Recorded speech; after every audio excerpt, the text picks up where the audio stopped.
சிநேகிதி நேயர்களுக்கு வணக்கம். இன்னைக்கு நம்ம ஒரு கப்பல் ஐவிஎஃப்க்குன்னு வந்தாங்கன்னா, அவங்கள ஃபர்ஸ்ட் எப்படி நம்ம ப்ரிப்பேர் பண்றோம்ங்கற பத்தி பார்க்கலாம்.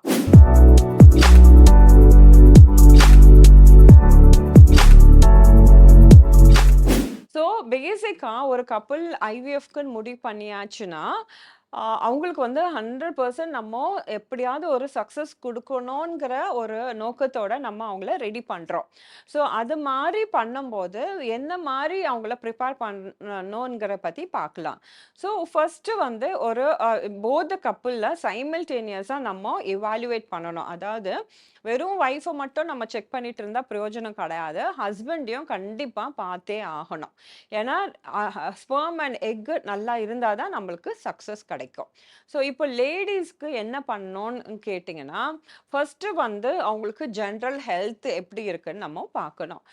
அவங்களோட ஜெனரல் ஹெல்த் எப்படி இருக்குன்னு நம்ம கணிக்கணும்னா, அவங்களுக்கு ஒரு ஃபர்ஸ்ட்டா நாங்க பேசிக்கா ஒரு பிளட் டெஸ்ட் குடுப்போம்.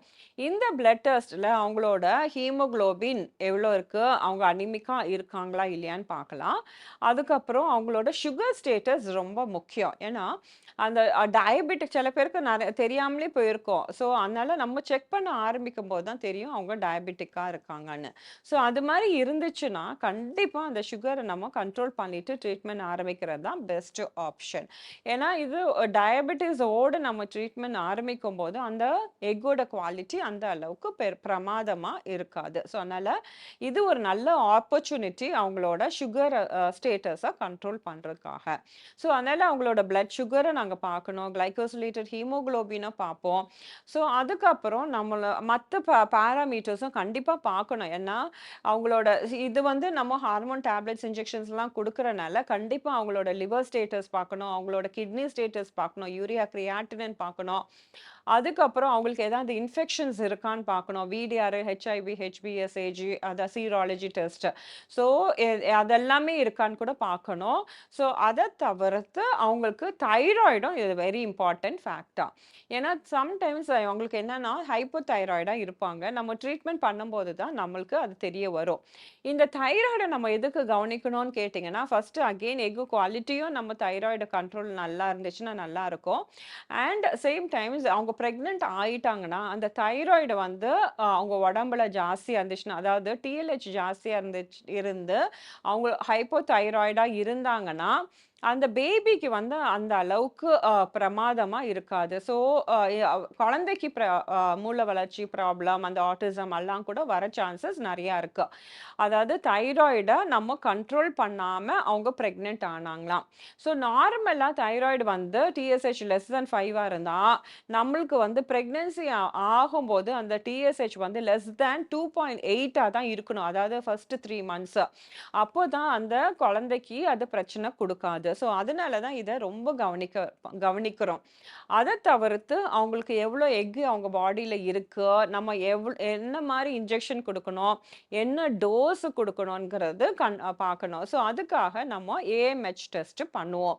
சில பேருக்கு பார்த்தீங்கன்னா, பாலிசிஸ்டிக் ஓவரீஸ்க்காக நம்ம ஐவிஎஃப் பண்ண வேண்டிய சூழ்நிலை ஏற்படலாம்.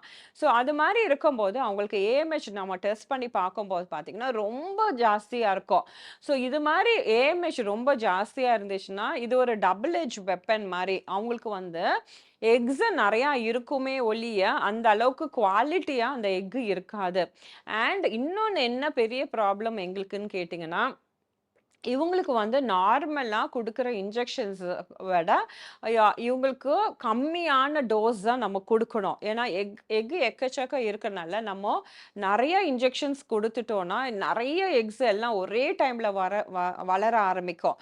அது மாரி எக்கச்சக்க எக்ஸ் ஒரே டைம் வளர ஆரம்பிச்சுன்னா, அந்த பேஷண்ட்க்கு அந்த எக் குவாலிட்டியாவும் இருக்காது. Plus at the same time அவங்களுக்கு அந்த ஒவேரியன் ஹைப்பர் ஸ்டிமுலேஷன் சிண்ட்ரோம்ங்கிறது வர சான்சஸ் நெறையா இருக்கு.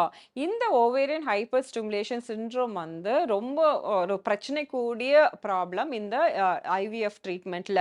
பட் இப்ப பார்த்தீங்கன்னா, இந்த ஓவேரியன் ஹைப்பர் ஸ்டிமுலேஷன் சிண்ட்ரோம் அந்த அளவுக்கு நம்ம பார்க்கிறதே கிடையாது. பிகாஸ் நம்மளோட ட்ரீட்மெண்ட் புரோட்டோகால் ரொம்ப சேஃபா மாடிஃபை பண்ணியாச்சு. அதுக்காக தான் இந்த ஏஎம்ஹெச் டெஸ்ட்ட பண்றோம். யாருக்கு ஏஎம்ஹெச் ரொம்ப ஜாஸ்தியா இருக்கோ, யாருக்கு ஏஎஃப்சி கவுண்ட் ஜாஸ்தியா ஜாஸ்தி இருக்கோ, யாருக்கு அல்ட்ராசவுண்ட்ல நெறைய கொச்ச கொச்சன்னு எக்ஸ் இருக்கோ, அவங்களுக்கு வந்து நம்ம கம்மியான இந்த டோஸ் இன்ஜெக்ஷன்ஸ் ஐ மீன் குடுப்போம். அதாவது நார்மல் டோஸ விட கொஞ்சம் டோஸ் கம்மியா இருக்கணும்.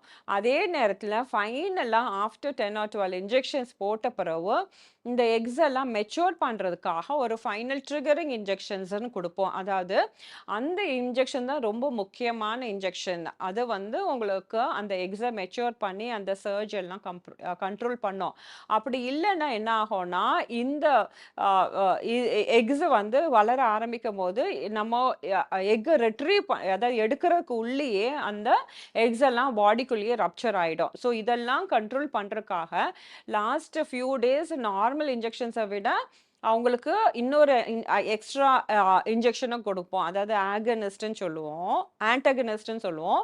இந்த இன்ஜெக்ஷன் குடுத்து அந்த எக் வந்து ரப்சர் பாடிக்குள்ளேயே ரப்சர் ஆகாம நம்ம பாதுகாப்போம். ஸோ அத தவிர்த்து ஃபைனல் மெச்சுரேஷன் சொன்ன மாரி நார்மலா குடுக்குற ஹெச்சிஜி இன்ஜெக்ஷன் இந்த பேஷண்ட்ஸ்க்கு குடுக்காம, ஆ வ் ஆக் நிஸ்ட் ட்ரிகர்ன்னு சொல்லுவோம். அந்த இன்ஜெக்ஷன்ஸ் போட்டோம்னா, அவங்களுக்கு சேஃபா அந்த ஹைப்பர் ஸ்டிமுலேஷன் வராம அவங்களுக்கு எக்ஸ் எல்லாம் ரெட்ரீவ் பண்ணிட்டு, அதுக்கப்புறம் அவங்களுக்கு அந்த எக்ஸ வந்து ஸ்பெர்ம்ல இன்ஜெக்ட் பண்ணி ஐக்ஸி ப்ரொசீஜர் யூசுவலா பண்றோம். ஸோ இது மாரி நம்ம அ ஒவ்வொருத்தருக்கும் பாடிய வந்து எப்படி இருக்குன்னு நம்ம பார்த்து, அதுக்கு ஏத்தாப்புல அசஸ் பண்ணி நம்ம ப்ரிப்பேர் பண்ண வேண்டிய சூழ்நிலை ஏற்படுது. ஸோ இது வந்து ஒரு பக்கம் இருந்தாலும், நம்மளுக்கு வந்து சொன்ன மாரி அல்டிமேட்டா எண்டோமெட்ரியம் தான். ஸோ அந்த கர்ப்பப்பைக்கு உள்ள ஜவ்வுலயும் எந்த தடங்களும் இருக்கக்கூடாது.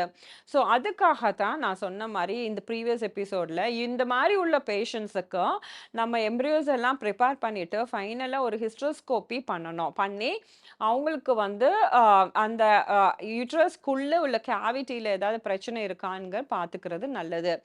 இதுல வந்து நெறைய அட்வான்டேஜ் இருக்கு. எல்லா பேஷண்ட்டுக்கும் நம்ம பிஆர்பி பண்ணணும்னு அவசியம் கிடையாது. நம்ம ஹிஸ்டரோஸ்கோபி பண்ணும்போது ஏதாவது ப்ராப்ளம் இருந்தா அத ஒரே டைம்ல ரெக்டிஃபை பண்ணிக்கலாம். அண்ட் ஒரு ப்ராப்ளம் இல்லனாலும் அந்த ஹிஸ்டரோஸ்கோபி பண்ணும்போது அந்த ஃப்ளூயிட நம்ம சலைன் தான் யூசுவலா போட்டு அத ஃப்ளஷ் பண்ணி பார்ப்போம்ல. ஸோ அது மாரி பண்ணும்போது அந்த யுட்டரஸ் கேவிட்டியும் நல்லா கிளீன் ஆயிடுது. ஸோ அதனாலேயே ஹிஸ்டரோஸ்கோபிக்கு நல்ல ஒரு பெரிய அட்வான்டேஜ் இருக்கு.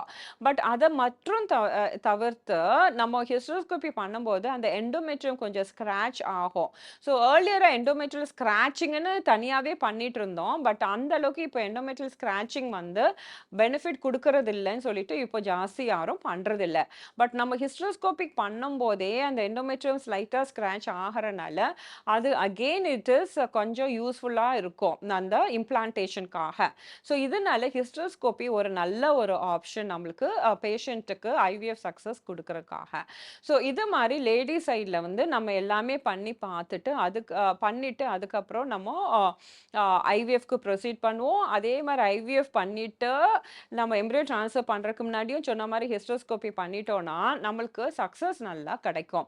அதே மாரி மேல் சைட்லயும் பார்த்தீங்கன்னா, அவங்களுக்கும் கம்ப்ளீட்டா எல்லா பிளட் டெஸ்ட்டும் பண்ணணும். ஏன்னா, அவங்களுக்கு சுகர் இருக்கா பார்க்கணும். அவங்களுக்கு தைராய்டு இருக்கான்னு பார்க்கணும். அவங்களுக்கு ஏதாவது இன்ஃபெக்ஷன் இருக்கா பார்க்கணும். அண்ட் அவங்களோட ஸ்பெர்ம் குவாலிட்டி எல்லாமே அசஸ் பண்ணிட்டு, அதுக்கப்புறம் நம்ம ஐவிஎஃப் பண்ணோம்னா, நம்மளுக்கு நல்ல சக்சஸ் கண்டிப்பா கிடைக்கும். ஸோ, இன்னைக்கு வந்து ஐவிஎஃப் பண்றதுக்கு முன்னாடி என்னென்ன பண்ணா நம்மளுக்கு சக்சஸ் கிடைக்கும்ங்கிறத பத்தி பார்த்தோம். இனி நெக்ஸ்ட் எபிசோட்ல வேற ஏதாவது ஒரு இன்ட்ரஸ்டிங் அண்ட் இன்ஃபர்மேட்டிவ் டாபிக்கோட உங்கள வந்து மீட் பண்றேன். நன்றி, வணக்கம்.